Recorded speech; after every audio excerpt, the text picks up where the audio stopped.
Hello everyone. Today we talk about how to fix the app of Thenics. We will go to settings.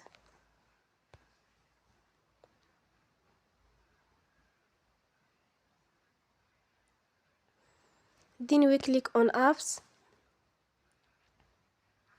After that we will search the app Thenics.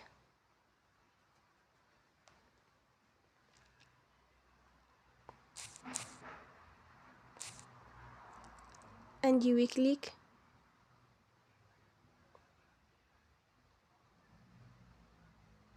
Then you will on for stop.